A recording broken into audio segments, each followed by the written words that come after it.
सबसे पहले आप सबों को सुप्रभात। कक्षा की आरंभ करने की मैं घोषणा करता हूं। हमारी आज की कक्षा जो पिछले दिन भारतीय राष्ट्रीय स्वतंत्रता आंदोलन के 100 प्रश्न महत्वपूर्ण उससे संबंधित है, जिसकी व्याख्या पिछले दिन लगभग आधे की हमने की थी। और उसमें एक ध्यान रखेंगे कि पूर्ण स्वतंत्रता की मांग सबसे पहले हजरत मोहानी ने किया था, और पूर्ण स्वराज्य की संकल्पना या उससे संबंधित जो प्रस्ताव है लाहौर में जवाहरलाल नेहरू की अध्यक्षता में। तो इस दो बिंदु को थोड़ा सा ध्यान रखने का प्रयास करेंगे। इसी क्रम में क्योंकि कक्षा छोटी है लेकिन महत्वपूर्ण है, और हर परीक्षा के दृष्टि से ऐसे प्रश्न की पुनरावृत्ति होती रहती है, तो इसलिए इन बिंदुओं पर थोड़ा सा ध्यान रखने का प्रयास करेंगे। वंदे मातरम गीत के रचनाकार, आज का जो पहला क्वेश्चन है, कल के क्वेश्चन से जो कंटिन्यूटी में जो प्रश्न आ रहा है वो है वंदे मातरम गीत के रचनाकार। तो सभी को पता होगा कि बंकिम चंद्र चटर्जी। परीक्षा के दृष्टि से ऐसे तथ्य महत्वपूर्ण होते हैं। और इसकी जो पटकथा है वो एक विद्रोह था, सन्यासी विद्रोह। उस सन्यासी विद्रोह से इसकी पटकथा और वहीं से यह संबंधित। तो याद रखिएगा।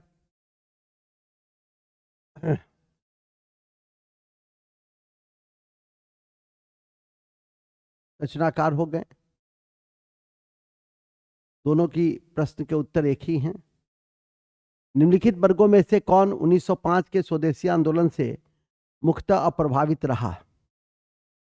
तो महिलाएं और कृषक ने हिस्सेदारी निभाई, लेकिन मुसलमान और बुद्धिजीवी, विशेषकर मुसलमान, इससे अलग रहे। और चूंकि उससे संबंधित कोई और प्रश्न का उत्तर नहीं बन रहा है, तो बुद्धिजीवियों में कलाकारों ने तो कुछ हिस्सा लिया भी था, और लेकिन इस प्रश्न के उत्तर के अनुसार, इस प्रश्न बुद्धिजीवी ने हिस्सा लिया, इस प्रश्न के उत्तर के अनुसार कृषक और मुसलमानों की भागीदारी कम रही। मुसलमानों से संबंधित जो भागीदारी थी वो बारिसाल में थी, अश्विनी कुमार दत्त के नेतृत्व में। तो ध्यान रखिएगा, बारिसाल, अश्विनी कुमार दत्त, अश्विनी कुमार दत्त के नेतृत्व में मुसलमानों ने थोड़ी सी हिस्सेदारी निभाई थी, लेकिन मूल रूप से यह प्रभावित रहा था और कृषक बुद्धिजीवियों की भागीदारी रही। तो इस प्रश्न के विकल्प के अनुसार महिलाएं, हालांकि महिलाओं का भी बहुत ज़्यादा भागीदारी नहीं है, लेकिन ये जो प्रश्न है उससे अप्रभावित रहा, तो उसके अनुसार महिलाएं और बुद्धिजीवी प्रभावित रहीं, कृषक और मुसलमान अप्रभावित रहे। महिलाओं के लिए सबसे महत्वपूर्ण आंदोलन था, मुक्तिदायी कहा जाता है सविनय अवज्ञा को, सविनय अवज्ञा आंदोलन।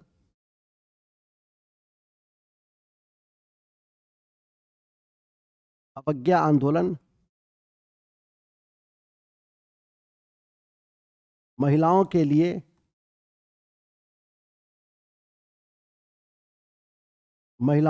मुक्तिदायी आंदोलन थी, मुक्तिदायी आंदोलन थी। तो ध्यान रखने का प्रयास करेंगे।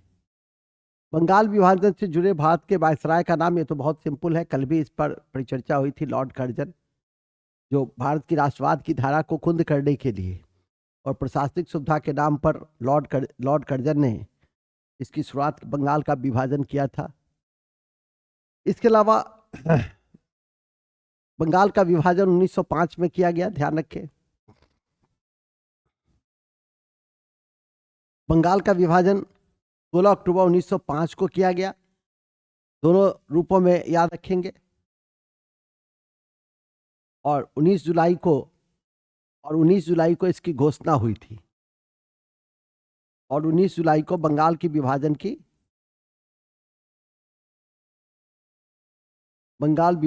घोषणा हुई, बंगाल विभाजन की घोषणा हुई, ठीक है, की घोषणा।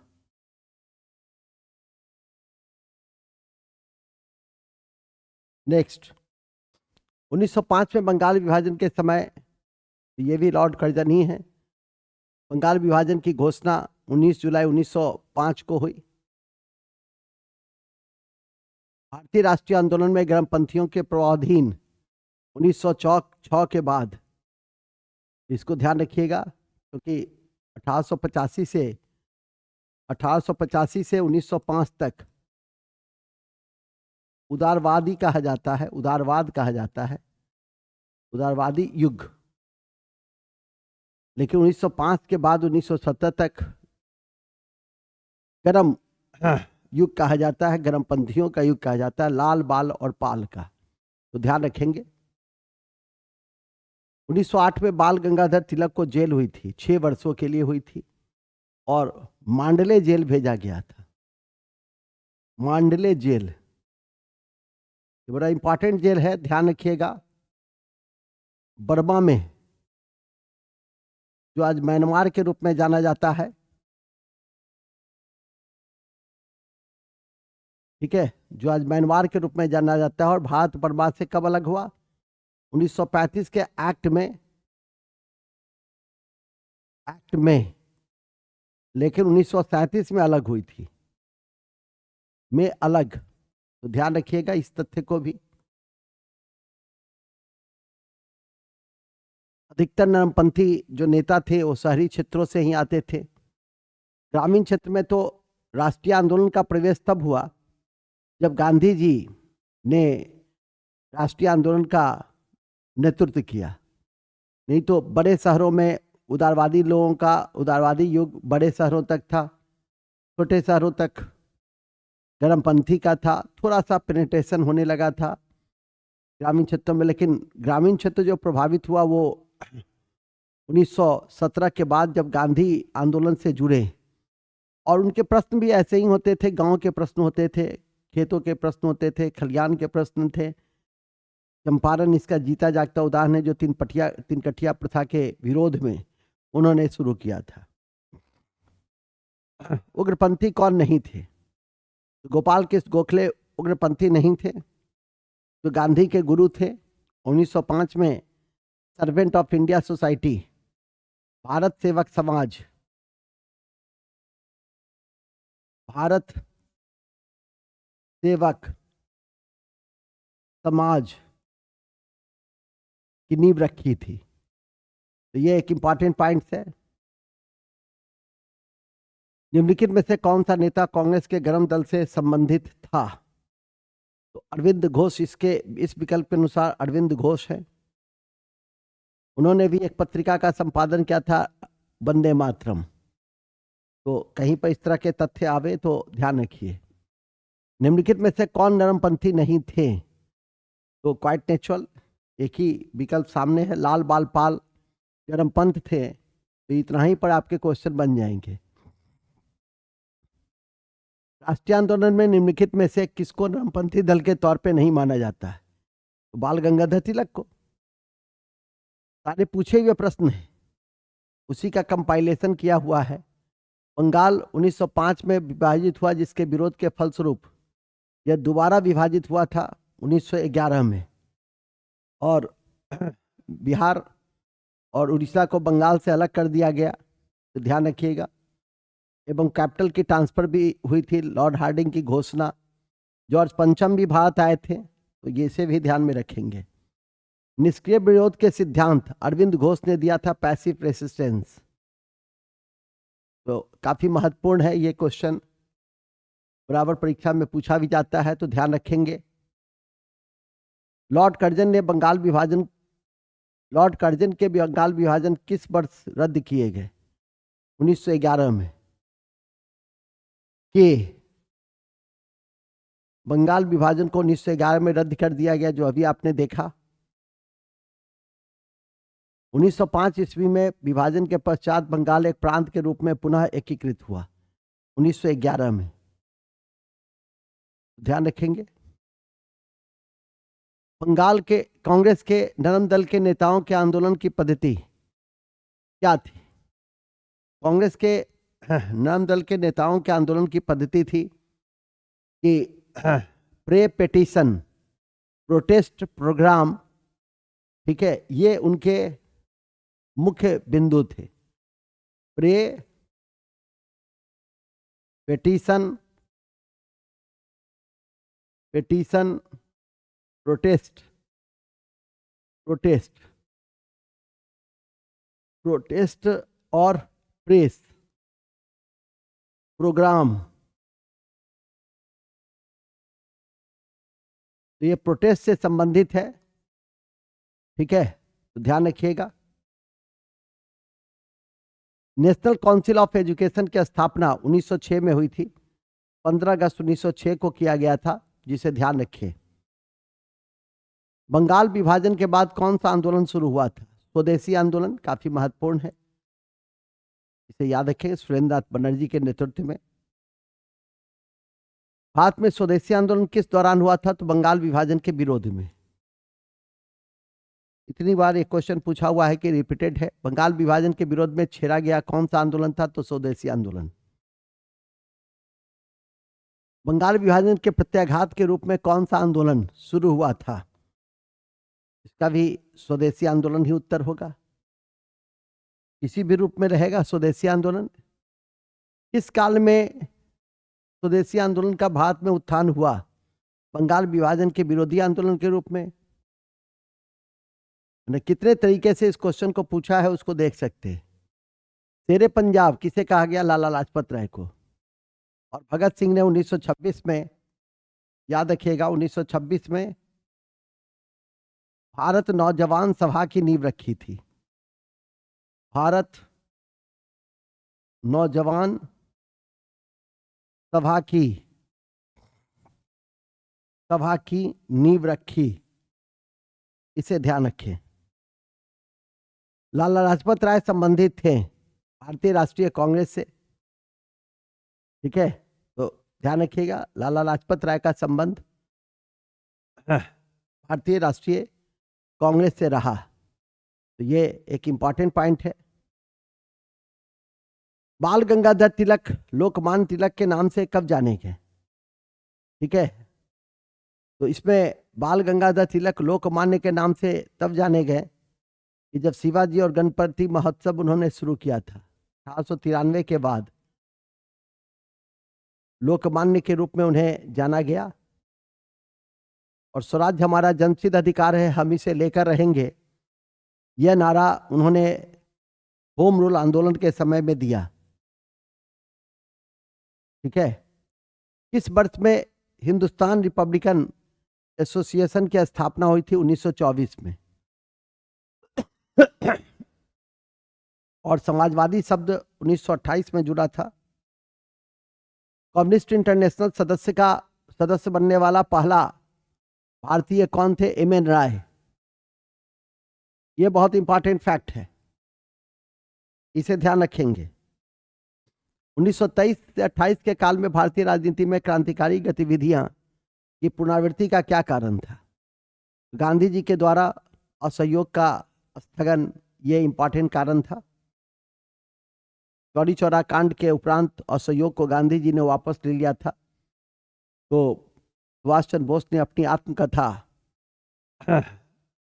में भी इस बात का उल्लेख किया। हिंदुस्तान सोशलिस्ट रिपब्लिकन आर्मी के संस्थापक नेताओं में एक थे भगत सिंह, ध्यान रखें। अनुशीलन समिति भी एक क्रांतिकारी संगठन थी जो पी मित्रा, पुलिन दास इत्यादि से संबंधित रहे।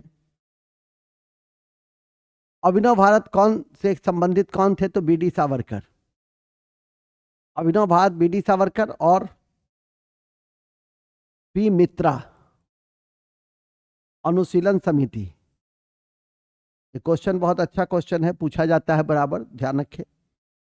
बी.डी. सावरकर ने ही भारतीय राष्ट्रीय आंदोलन में 1857 को प्रथम स्वतंत्रता संग्राम कहा था।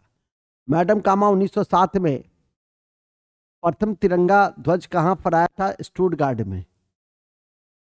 काफी इंपॉर्टेंट है, यह भी ध्यान रखेंगे। मैडम कामा ने भारत के तिरंगी स्वतंत्रता ध्वज को कहां फहराया? स्टुटगार्ट में। एक ही क्वेश्चन जो कई तरीके से पूछे हुए हैं, सो आपकी जानकारी में मैं दे रहा हूं। भारतीय क्रांति की जननी किसे कहा गया? मैडम भीखाजी रुस्तम कामा, इन्हें, ठीक है, इसको ध्यान रखेंगे। चिटगांव शस्त्र छापामारी योजना सूर्य सेन मास्टरदा इन्हें मास्टरदा भी कहते थे। सुरसेन ने बनाई थी। क्रांतिकारी गतिविधियों के साथ कौन सी पत्रिका जुड़ी हुई थी? कौन सी पत्रिका जुड़ी हुई थी? इसमें एक से अधिक होगा। संध्या भी जुड़ी हुई थी।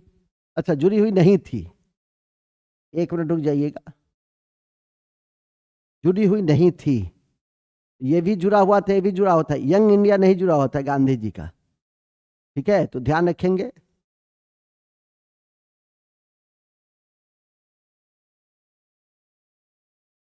ओके, और सब तीनों जुड़ा हुआ है।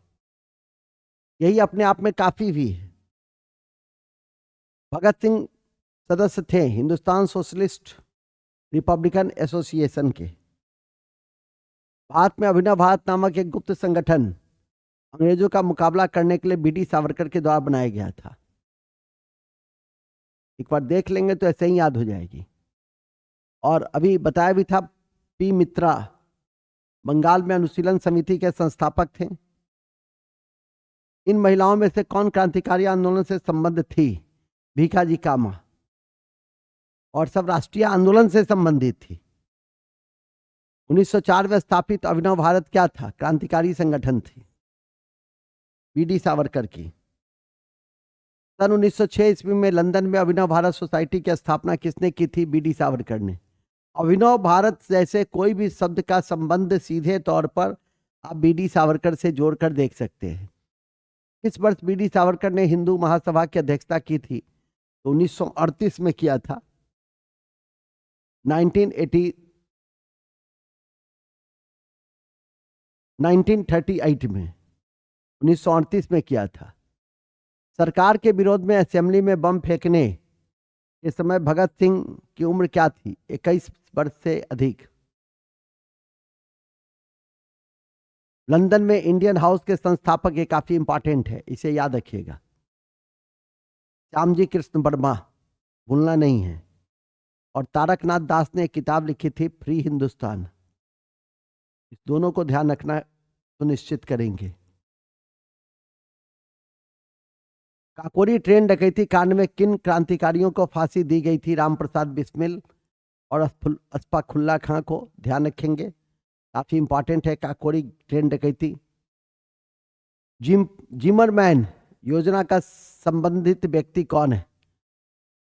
इसमें तीनों हैं, इसलिए लाला हरदयाल भी थे जिन्होंने गदर आंदोलन की शुरुआत की। भूपेंद्र दत्त भी थे और वीरेंद्र नाथ चट्टोपाध्याय भी थे। तो इस तरह से इन सारे बिंदुओं को आपने देखा।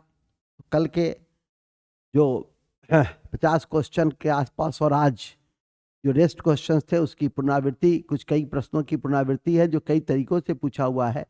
तो मैं समझता हूं कि इन प्रश्नों को एक आध दो बार बना लेंगे तो 2-3 प्रश्न 4 प्रश्न तो निश्चित रूप से आपको आएंगे और अच्छा रहेगा।